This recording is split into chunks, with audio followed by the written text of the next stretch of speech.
I'm not comfortable with you handling this pro bono case in court. I still can't even wrap my head around the fact that you work for this firm. So you better learn everything about this case and prove to me na nararapat ka sa firm na to. Ganitong oras po kasi yung usapan ng meeting namin.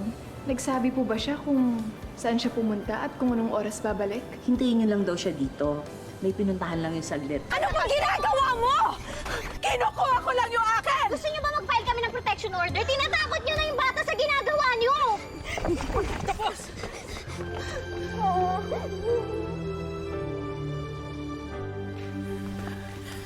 Wala niya sa kanya si Hope. Ha?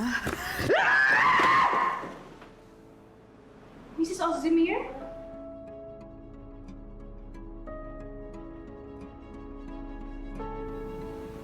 Sorry. Kanina pa ba kayo? Medyo po. Ibon! Ibon! Ay, ma'am, dumating ka na pala. Ano po bang nangyari? Nagdali mo to sa kwarto. Kuha mo akong beer. Ay, gusto niyo uminom? Hindi na. Thank you. Esensya na. Kailangan ko kumalma eh. Lilis! Yan na yan. Bihira yung babae. Hindi ko na pinapamigay yung anak ko na parang tuta eh. Pinaalaga ko lang.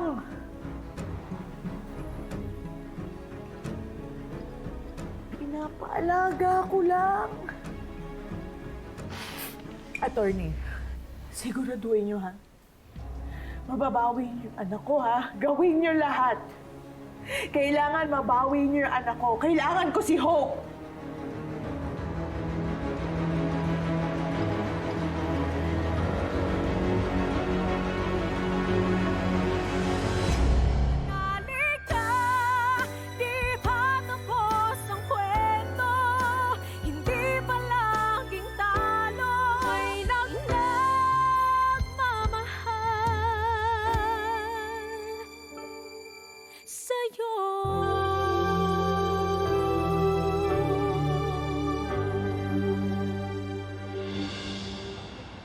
Kung ayaw i-disclose ni Monica yung ibang detalye na pwedeng ipanlaban kay Nimya, ano pa kayang pwedeng gamitin rito?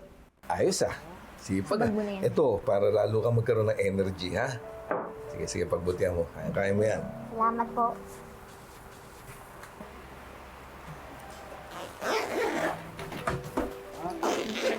Ano yung bag ko? Eto na. Oh. Tama lang. Ha? Na hindi sumama sa atin yan si Lilet. Kasi nga paano siya makakapag-aral. Tsaka tama-tama lang para makasahod na yan. Lilet! Kailan ba sahod mo? Sa katapusan po.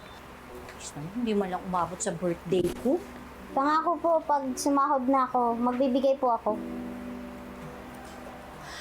Alam mo dati, akala ko, kapag abogado na isang tao, mayaman na siya. Hindi din totoo. Ayun nga, oh. May kasama tayong abogado dito sa loob ng bahay. Wala naman pera. Ay. Lani, ano ba? Bakit tama na yan. naman? Oo ka, tama. Tama nga ako. Tama. Di ba, Lilet? Tama ako. Alam mo, Lani, mas magiging tama kung to si Lilet isasama natin. Di ba paano nga natin sasama? Paano niyo mag-aaral? Paano niyo papanawalo yung kaso? Opo, Chong, dito na lang po ako. Ay, Nelay. Oh, si Andon nga pala. Nasabihan mo ba nasasama siya sa atin? Opo, Nay. Oh. Basta, bestie, pag maluwag na yung schedule mo, tayo naman mag-outing ah. Good luck sa hearing mo sa Lunes. Kayang-kaya mo yun. Kaya mo yun. Basta, Matias, di umaatras. Oo. Alam mo na yun. Basta, Lilet, ha? Pag-usayan mo. Kasi unang laban mo to. Kailangan mahusay ka. Parang nakasulat sa history na basta, unang kaso mo to, kailangan mapanalo mo.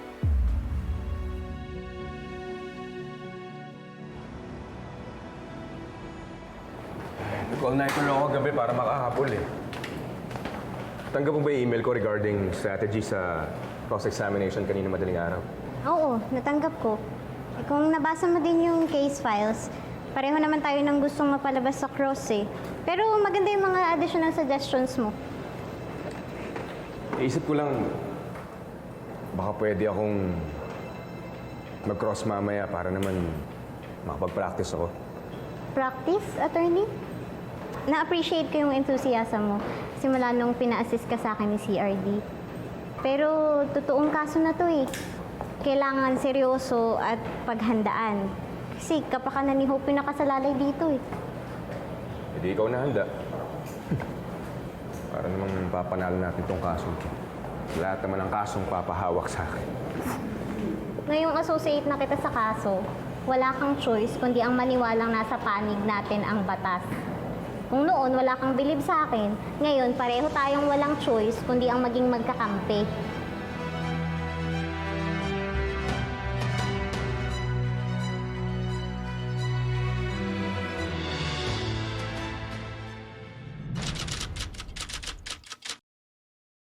Your Honor, permission to propound my questions in the vernacular. Go ahead. Thank you, Your Honor. Gaano na kayo katagal magkakilala ni Monica? Simula po nung nagkamali ako, kakilala ko na po siya. At kalaunay naging ulila ka, kaya kaila Monica ka na tumira, hindi ba? Objection, Your Honor. The question is irrelevant. Walang kinalaman ang mga tanong sa testimony ng client ko. Your Honor, I'm just confirming ang narrative kung gaano sila ka-close at kung bakit naisipan niyang ihabili ng bata kay Monica. Overruled. Malapit kayo sa isa't isa, kaya kay Monica mo iniwan ng bata nung nag-abroad ka. Opo. At sa kanya ka rin nagsabi nung nabuntis ka. Opo. Naikwento ni Monica na ginusto mong ipalaglag ang bata noon. Tama ba ito? Speculative, Your Honor. Rephrase, counsel. Mrs. Osdimir, bakit mo ginustong ipalaglag ang bata noon?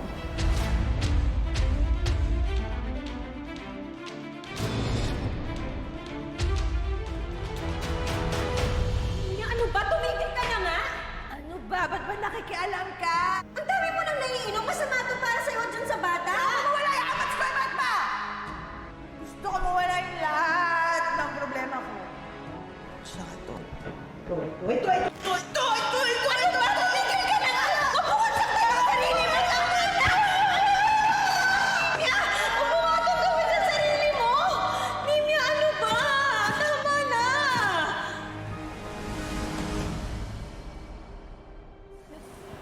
Bakit ko gagawin yun? Anak ko yun. Sinungaling! Gusto mong ipalaglag yung bata, pinigilan lang kita! Silence in the court. Attorney Ignacio, your client. My apologies, Your Honor. Bakit mo gustong ipalaglag ang bata noon? Hindi totoo yan. Bakit ginusto mong patayin ang baby at ang sarili mo noon? Objection! Hinaharas ng defendant's attorney yung client ko, Your Honor. Article 213 of the Family Code states that if the biological mother is proven unfit, the child custody will be denied. Overruled. You may continue your cross-examination, Attorney Matias. Kung hindi totoong ninais mong wakasan ang buhay mo at ang buhay ng bata, pwede mo bang sabihin sa korting ito kung anong ginagawa mo 6 na taon na ang nakakalipas nung pinagbubuntis mo pa si Hope at nadatnan ka ni Monica?